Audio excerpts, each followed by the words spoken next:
Bienvenue dans la série Quiz Voyage.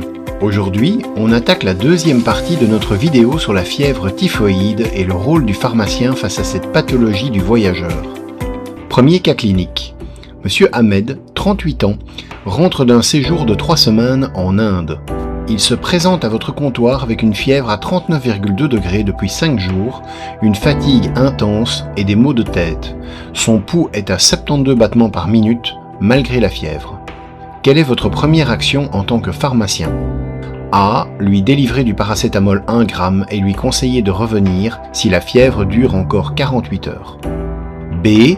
L'orienter immédiatement vers le médecin ou les urgences en évoquant une possible fièvre typhoïde, en soulignant le retour de voyage et le pouls dissocié. C. Lui proposer une autoprescription d'azithromycine car il revient d'une zone endémique. La bonne réponse est B. Orientation urgente vers le médecin. Le tableau clinique de Monsieur Ahmed réunit plusieurs éléments hautement évocateurs d'une fièvre typhoïde. Retour d'Inde après un séjour de 3 semaines, zone endémique majeure. Fièvre progressive depuis 5 jours atteignant 39,2 degrés, fatigue intense et céphalée. L'élément sémiologique clé est le pouls dissocié, 72 battements par minute malgré une fièvre à 39,2 degrés. Normalement, la fièvre fait augmenter le pouls, environ de 8 à 10 battements par minute par degré. Ici, avec 39,2 degrés, on attendrait un pouls autour de 90 à 100 battements par minute. Or, il est à 72 battements par minute. C'est une bradycardie relative appelée signe de Fagey, très évocatrice de la fièvre typhoïde, Salmonella typhi. Conduite à tenir en tant que pharmacien. Le pharmacien doit orienter sans délai vers le médecin ou les urgences afin de réaliser des hémocultures, une NFS et un bilan infectieux complet.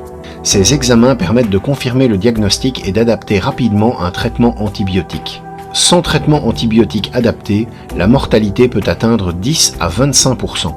Une prise en charge rapide est indispensable. Pourquoi A est-elle fausse? Paracétamol et attente de 48 heures. Face à ce tableau clinique au retour d'une zone d'endémie, une attitude expectative est une erreur potentiellement fatale. En premier lieu, le paludisme doit impérativement être éliminé en urgence. Toute fièvre au retour d'Inde est un paludisme jusqu'à preuve du contraire. Un simple paracétamol sans bilan biologique, une goutte épaisse TDR, peut laisser passer un plasmodium falciparum, potentiellement mortel en 24 à 48 heures. Par ailleurs, délivrer un simple antipyrétique en première intention risque de masquer l'évolution des symptômes et de retarder dangereusement la prise en charge. La fièvre typhoïde non traitée peut évoluer vers une perforation intestinale, qui est une complication chirurgicale grave, une hémorragie digestive ou un sepsis, toutes potentiellement fatales si le diagnostic est retardé. Anti-inflammatoires non stéroïdiens et aspirine sont formellement contre-indiqués dans ce contexte. Ils potentialisent le risque de complications digestives déjà élevé dans la fièvre typhoïde. Seul le paracétamol peut être utilisé comme antipyrétique d'appoint, mais jamais en substitution d'une orientation médicale urgente. Pourquoi C est-elle fausse? L'azithromycine en automédication. Le pharmacien ne peut en aucun cas initier une antibiothérapie sans prescription médicale.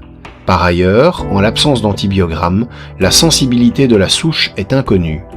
En Inde particulièrement, les résistances aux fluoroquinolones, aux céphalosporines et à l'azithromycine sont documentées et préoccupantes.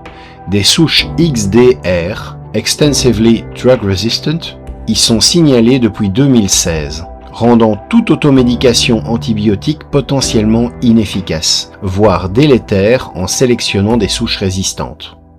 Deuxième cas clinique. Vincent, 29 ans, part travailler pendant 2 mois au Vietnam. Il vient à la pharmacie pour un conseil global sur la prévention de la typhoïde. Il n'a pas de traitement chronique. Quel est le conseil officinal complet et correct? A. Vaccination uniquement. Les mesures alimentaires sont inutiles car les hôtels modernes sont sûrs. B. Vaccination au moins 15 jours avant le départ. Plus règles hygiéno-diététiques strictes, eau en bouteille, aliments cuits chauds, fruits pelés. Plus information sur les signes d'alerte nécessitant une consultation urgente. C. Antibiothérapie préventive de 2 mois par ciprofloxacine plus vaccination. La bonne réponse est B, approche combinée complète. Pour protéger efficacement Vincent lors de ce séjour prolongé, le pharmacien doit construire un conseil structuré autour de 3 éléments complémentaires, car aucun pris isolément ne suffit à réduire significativement le risque. 1. La vaccination à réaliser au moins 15 jours avant le départ. Les options disponibles varient selon le pays. En Belgique, seul Tifim-V, injectable dose unique dès 2 ans, est commercialisé. Vivotif a été retiré du marché belge. Un rappel est recommandé tous les 3 ans en cas d'exposition continue. En France, 2 vaccins sont disponibles. Tifim-V, injectable, dose unique dès 2 ans, et Vivotif, oral, souche Ti21A, 3 gélules à prendre au jour 1, jour 3 et jour 5, dès 5 ans, commercialisé depuis juillet 2023. 2. Les mesures hygiéno-diététiques indispensables même après la vaccination car la protection vaccinale n'est pas totale. Efficacité de 50 à 80%. Eau en bouteille ou bouillie, aliments cuits et servis chauds, évitez les crudités et les fruits non pelés. Résumé par la règle boil it, cook it, peel it or forget it. L'information sur les signes d'alerte, fièvre persistante, céphalée, bradycardie relative, pour que Vincent consulte sans délai en cas d'échec préventif, conditionnant ainsi le pronostic. Pourquoi A est-elle fausse? La vaccination seule est insuffisante. L'hygiène alimentaire et hydrique constitue un pilier fondamental de la prévention, indépendamment du statut vaccinal. Dans un contexte de séjour prolongé de 2 mois avec exposition quotidienne, restauration locale, eau du robinet, s'appuyer uniquement sur le vaccin expose Vincent à un risque résiduel significatif.